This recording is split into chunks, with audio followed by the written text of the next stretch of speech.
Hi, everyone. I'm Frank Mallicoat. I work at KTVU Fox 2 in the San Francisco Bay Area. My guest is Kevin Cooper. You may have seen him. He's our ski guy and road guy when it comes to Tahoe, but he's also a resident of Myers, California, which is in the fire zone, less than 10 miles away from the Caldor Fire. We're going to talk about that. Coop, good morning. Morning, Frank. We start to a day. It's a little bit better air quality on the North Shore today, but down in South Lake Tahoe, the air quality index is quite high. Unhealthy, severely unhealthy at this time. I mean, you had to leave a couple of days ago to go camping south of there just to get out of the air, right? It's awful. Yeah, I mean, just to walk outside, you're not seeing a lot of ash, but you're starting to see that residual effect as that fire encroaches up onto Echo Summit. Just to be outside for 5 or 10 minutes, you start to feel that air in your chest. If you have respiratory challenges with asthma or any respiratory challenges, you're really laboring to breathe down there. So we did take a little trip down Highway 4. We actually drove through the Tamarack fire zone, which was quite scary just to see the after effect of Tamarack down to Bear Valley to get a little bit of blue sky and some clean air. So what's it like right now in terms of your home? You're in Myers, not too far away. What's the very latest there? Have you been told to evacuate? Is there a warning? Great question there, Frank. No, there is no evacuation order at this time in Myers or in Christmas Valley. We have an evacuation warning that went into effect. Now that's prepare, that's get ready to go. Mandatory warnings are from Twin Bridges to Echo Summit at this time. The challenge is if this fire starts encroaching up towards Echo Summit, Christmas Valley is in danger. If you drive around our neighborhoods, unlike the Angora fire where it was very, very fast moving, we had about 45 minutes to react. You're starting to see people with travel trailers, U-Haul, starting to pack their houses up and get ready to go. If State Route 89 closes from Myers over to Pickett's Junction, that leaves us one exit with 2 roads. That's either Pioneer Trail or Highway 50 to get out down towards Carson Valley, down Spooner Summit, or along the West Shore to I-88. So there's going to be a challenge if we get that mandatory warning. The next 96 hours are absolutely critical for those 3,200 firefighters on the front line. And do you have a go box all ready to go? You've packed up a little bit? Absolutely. We've got our go bags ready and we're slow packing the house, just going back through what is essential and what is not essential. It's not our first rodeo. We did this once before with the Angora fire. Now we have a little bit more time to prepare. There are a lot of individuals that lived in South Lake Tahoe, Myers, and Christmas Valley for so long, over 30, 40, some 50 years. There's a lot of stuff to sift through when you start thinking about what you need to take because it may be the last time you see your house. And how about your neighbors? It must be emotional. I can't even imagine. Yeah, it absolutely is. I mean, you kind of drive, especially in the Angora zone, right above us was Mule Deer, 175 homes were burned.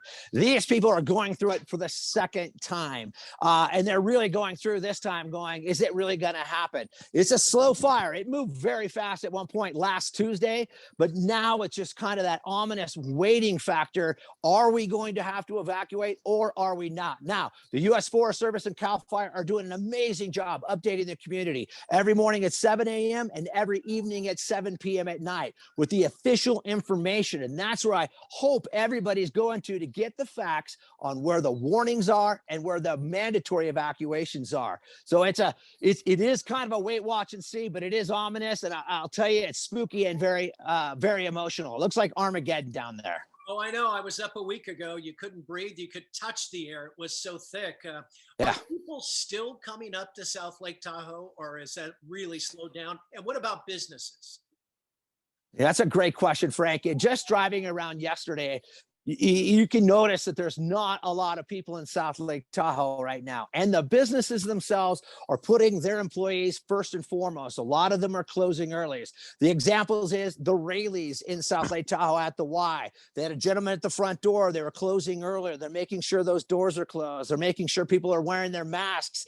Their employees are wearing masks outside. Yes, we have COVID-19, but this is more about the air quality index and what you're breathing. It's severely unhealthy. And even even someone like myself, you start moving fast, you can feel it in your chest, the congestion, and it can give you a pretty darn good headache as well. So challenging time, but it's good that people are staying away. We don't need those extra folks inside, because if we do get that order, it already is going to be challenging to get out, and we definitely don't need another paradise. Well, let's talk about what lies ahead once this fire's out. You and I've chatted about homeowners insurance. That's a big issue right now because it's gone up because of all the fires. The Angora fire certainly didn't help years ago, but with the Camp Fire, the Dixie Fire, and all these sort of things. What is that like? And you can give us a little insight on how you're dealing with that. I'll tell you, Frank, I think that's my biggest fear. I can go walk back and I can see the house gone. But it's the after effect and dealing with the insurance companies. And even if you do rebuild, trying to find insurance after the fact, after all the fires last year in the state of California, 4.2 million acres. I had 2 notifications come through in the mail. You look at them, it's from your insurance company. And you open it up and you just think it's an adjustment letter. And it's that 30-day notice that your fire insurance, your protection has just been extinguished, that they'll no longer be doing business in your region and or in the state of California. Then the work really begins. You've got to start calling around to all sorts of different insurance agents and asking who can cover you. And in the state of California, that is a big challenge. I believe I had to go through, after we talked, I went back through 30 different agencies to find one to carry me to today. But after this fire, even if the house survives, I have a feeling I'm going to get another letter just like I got last year. And what do? You just get on the phone, Frank, and you just start calling. And yeah, you know what I actually was saying to folks, and now in hindsight, I'm a little embarrassed because I was like, I'm in Angora. It already burned. It won't burn again. But here I am yet again in another situation very close to that. There has to be some insurance company out there that will cover us. It used to be way back in the day, Lloyd's of London and some other companies that did high risk insurance. But now with all of the state of California having so many different fires and the loss of business and homes, I don't think these insurance companies will want to do business in areas like beautiful Lake Tahoe because it will be considered a wildfire danger zone. And that's the words that they use.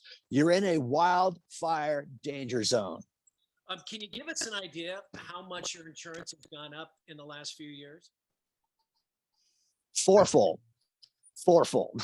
It was, I'm absolutely paying the most that you can pay for insurance. And I don't even think it covers when we first bought our house years back, it was all perfect. It covers everything.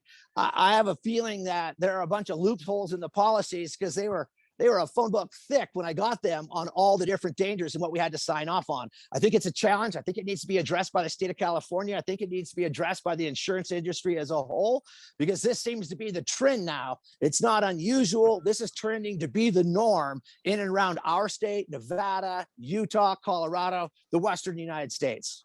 What lies ahead for your family right now in the next few weeks? Hope, just hoping that we get through. You know what lies, my faith is in the firefighters. My faith is in Cal Fire. My faith is in the U.S. Forest Service and the entire EMS community that's out there fighting these fires right now. All of us here in Lake Tahoe are putting our hopes in those firefighters. We want to support them any way that we can because they're supporting us. They have families. A lot of the firefighters in the Dixie Fire, the fires of last year, their homes were burned to the ground while they were fighting another fire in another region. So our hope is for them, our hope is for the community, and our hope is to be able to stand strong once this passes. Well, we're rooting for you down here in the Bay Area and all over the country. Kevin Cooper on North Shore owns a home in South Shore. All the best, Kevin. Thank you so much. Take care, Frank. You guys have a great day.